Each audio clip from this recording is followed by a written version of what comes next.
bom? Vamos para mais uma aulinha de ciências? Hoje nós iremos falar sobre erosão. Vamos lá, vamos ver a definição de erosão. Para começar, vamos ver essa definição, né? O que é erosão? Processo de desgaste do solo, tá? O que é o desgaste? O solo, ele vai se destruindo, se desfazendo, vai criando buracos, crateras no solo, tá bom? Então, e o que causa a erosão? A natureza, como assim? A chuva, o vento, pode causar sim. Pode pegar uma pedra bem grande, um asfalto, e criar um buraco, criar uma cratera.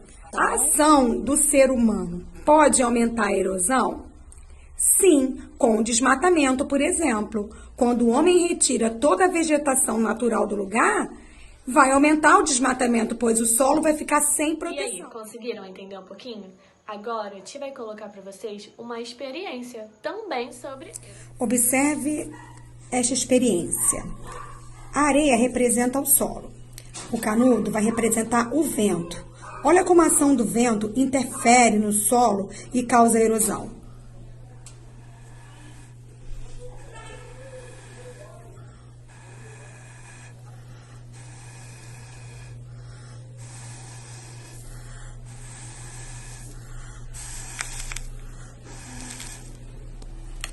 Tá vendo? A ação do vento fez o quê? Um buraco no solo, causando, e esse buraco é a erosão.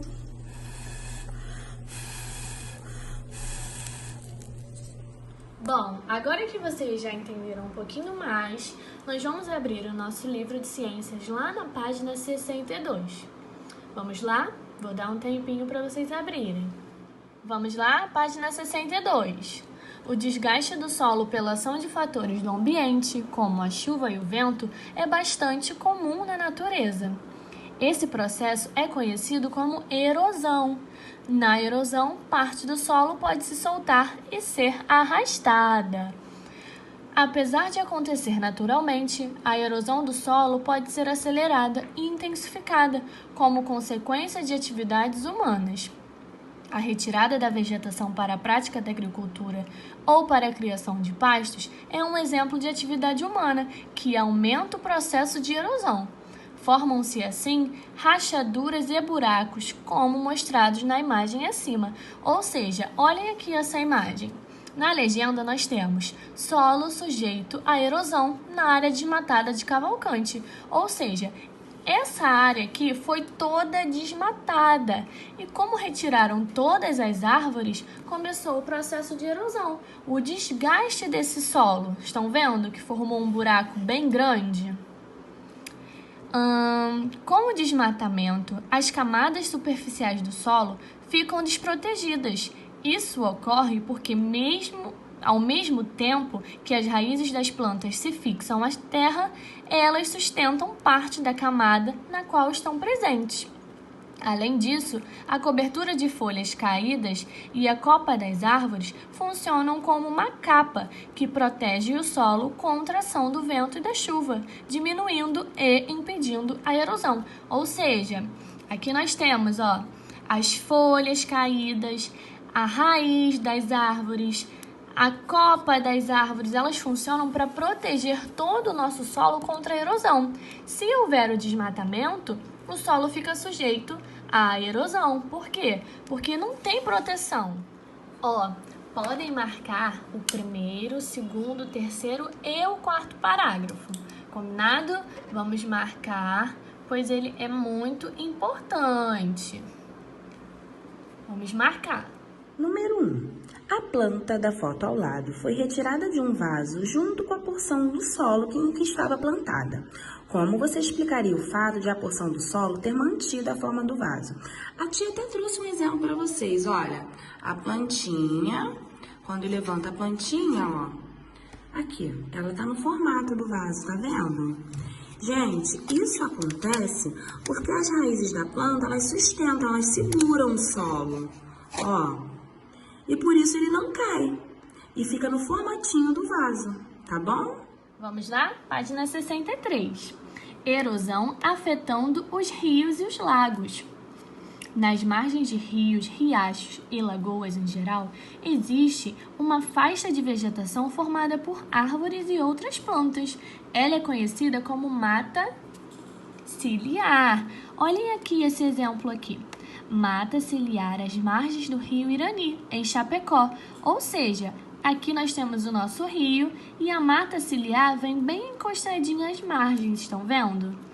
O solo é sustentado pelas raízes das plantas que formam a mata. Podem marcar esse pedacinho aqui.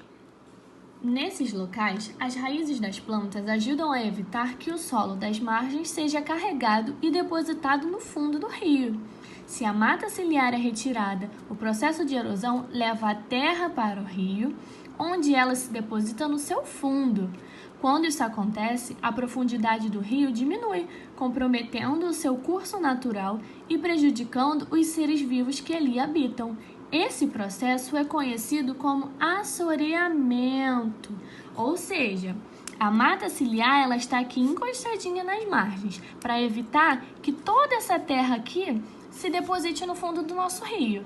Se não tiver a mata ciliar, por conta do processo de erosão, olha o que vai acontecer. Toda essa terra da margem vai ser depositada no rio e vai comprometer o seu fluxo. A profundidade dele vai diminuir, ou seja, vai ter mais terra do que água. Processo de assoreamento em um rio do município de Araumoreira. O solo desliza para dentro do rio, tornando-o mais raso. Então, todo esse solo que estava em volta do rio, veio parar aqui no nosso fundo. E esse processo se chama assoreamento. Vamos dar uma olhadinha aqui no exercício número 2. Bom, vamos corrigir o número 2? A figura abaixo mostra uma pequena propriedade rural.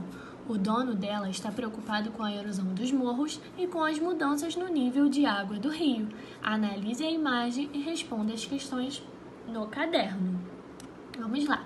Aqui nós temos uma propriedade rural. E a letra A, ela pergunta: este local está sujeito à erosão? Explique. Vocês acham que aqui pode acontecer a erosão?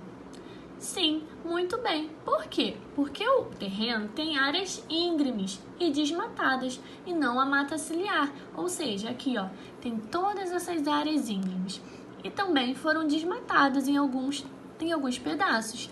E aqui à beira do nosso rio nós não temos mata ciliar. Ou seja, não tem nada que proteja o nosso rio. A plantação e o pasto estão muito próximos da beira do rio, o que favorece a erosão em suas margens. Olha aqui, estão vendo? Não tem nada separando aqui nossa plantação do nosso rio. Então, há a possibilidade sim de ter erosão. Vamos ler aqui a letra B. Pode haver mudança na profundidade do rio? Explique. Então, vamos olhar aqui nesse nosso rio. Ele não tem a mata ciliar protegendo. Vocês estão vendo aqui, que foi desmatado nesse pedacinho? E quando nós não temos a mata ciliar, o que vai acontecer com a terrinha que fica aqui nas margens? Muito bem, ela vai toda para dentro do nosso rio. Então, quando tem um acúmulo de terras dentro do nosso rio, ele muda sim a profundidade. Então sim, a mata ciliar foi retirada e a erosão das margens pode levar ao assoreamento, que é quando nós temos essa mudança aqui no nosso rio. Quais seriam as causas prováveis da erosão? A principal causa que nós podemos observar aqui: nós não temos a mata ciliar, temos uma área toda desmatada. Então, qual foi a principal causa? Muito bem, a retirada da vegetação das encostas e a destruição da mata ciliar. Nós não temos, estão faltando aqui, a área foi desmatada. Entenderam? Então, meus amores, essa foi a nossa aulinha de hoje sobre a erosão. Qualquer dúvida, vocês já sabem, é só me procurar. Um grande beijo!